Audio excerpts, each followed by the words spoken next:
Okay, 1 week after sa pag-transplant natin, ayan, buhay na ang ating kalamansi. See? Okay, kalamansi from cuttings. Isa pa. Ayan, survive talaga. Okay.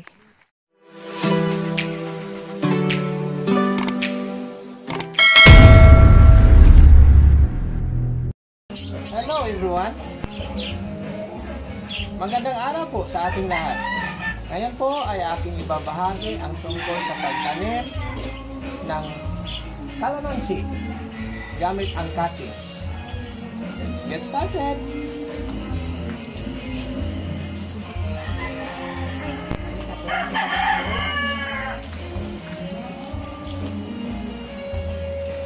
Bili tayo ng talbos ng kalamansi.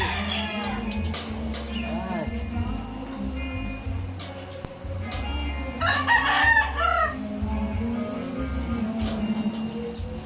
Okay.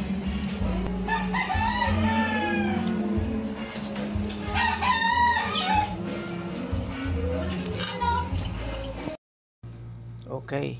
Ito na ngayon yung sanga na ating gagamitin. Ang gagawin natin ay isisegregate lang natin ang bawat sanga. At pagkatapos ay tatanggalan natin ng dahon. Ititira lang natin yung pinakatalbos.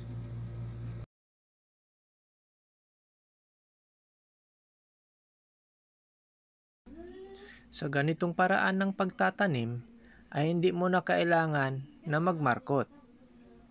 Kung meron kayong mga kaibigan na may puno ng kalamansi, hihingi na lang kayo ng sanga at saka sa ganitong paraan, pwede na kayo magkaroon ng puno.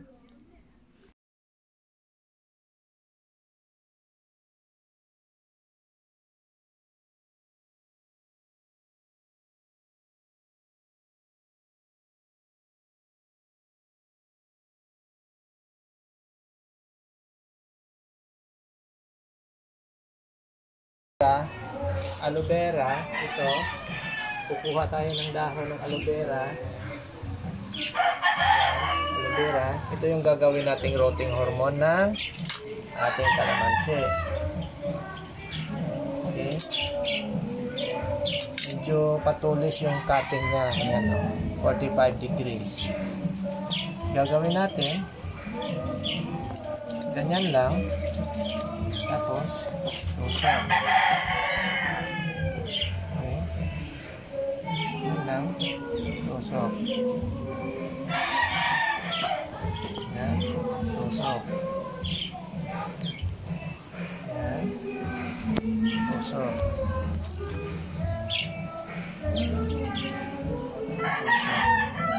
Ayan ba? Patagilid na yata yung alam mo.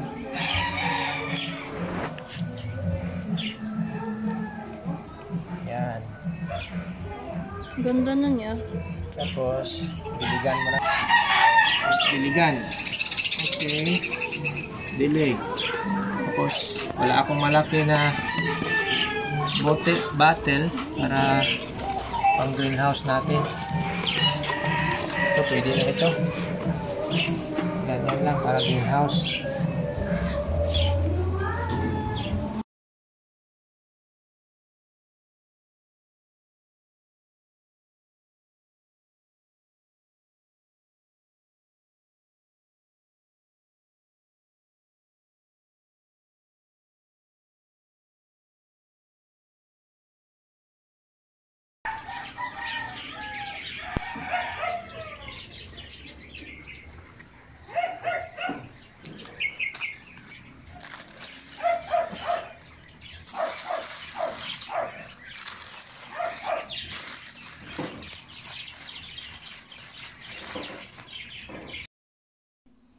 Ito yung una nating experiment.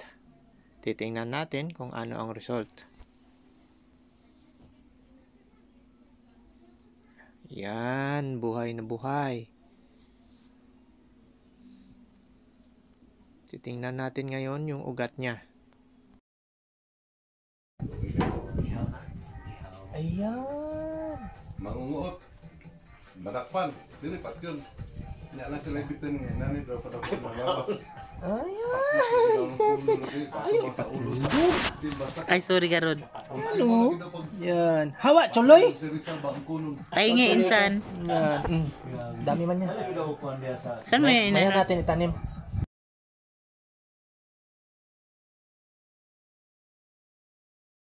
Yan o, yung gato. Yan. Oh, ha? Perfect. Hindi mo na kailangan magmarkot. May bunga na lagi yan. Gani, nagaano gani siya. May bunga na siya, oh. Yan, oh, maliit. Yan. Ito ah.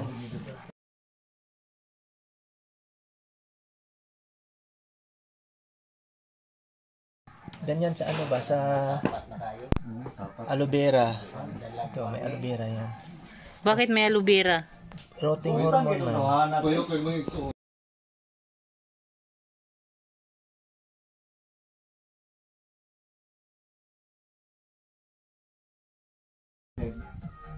Oh, perfect. Ay, dyan mo talaga tinanim. Siyempre, ang mga igsoon na naman dito. Sus, asa trabaho? Perfect. Oh, ugat. Kita lang makunin mo. Maya natin i-transplant. Diretso na sa ano, sa Yan ang ikwan. ground. Ngayon daw maganda magtanim ng mga ganyan.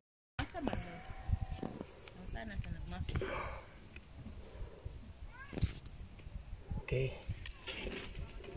Init naman, oy. Mahaba na masyado yung ugat niya. Didirect natin na tanim dito sa lupa. Natin yan sa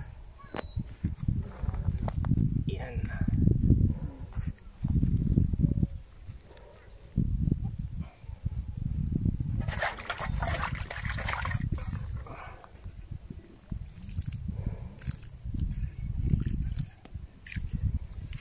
Para hindi siya mamatay, lalagyan natin ng greenhouse.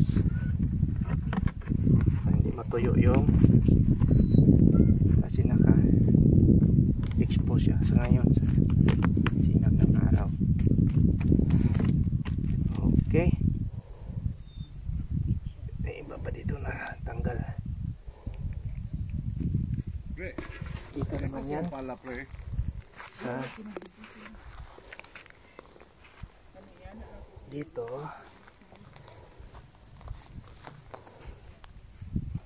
Dito yan siya. Siyempre, dilig din, dilig.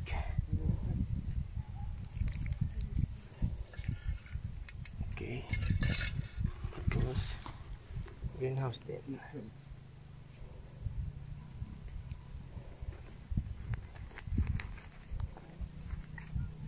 Okay. Okay, pre. Thank you.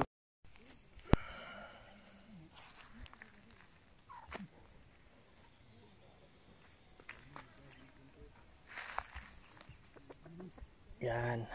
Ang result na bagong tanim natin na kalamansi. Lagyan natin siya ng greenhouse para hindi matuyo yung tanim. Okay.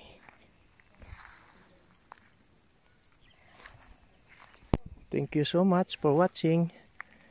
Sana nagustuhan ninyo ang video na ito at don't forget to subscribe. Uy, meron tayong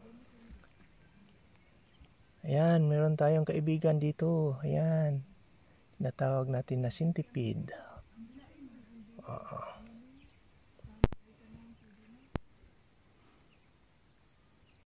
Okay. 1 week after sa pag-transplant natin. Ayan, buhay na ang ating kalamansi. See? Okay, kalamansi from cutting. Isa pa. Ayan, survive talaga. Okay. Buhay, oy. Buhay kayo.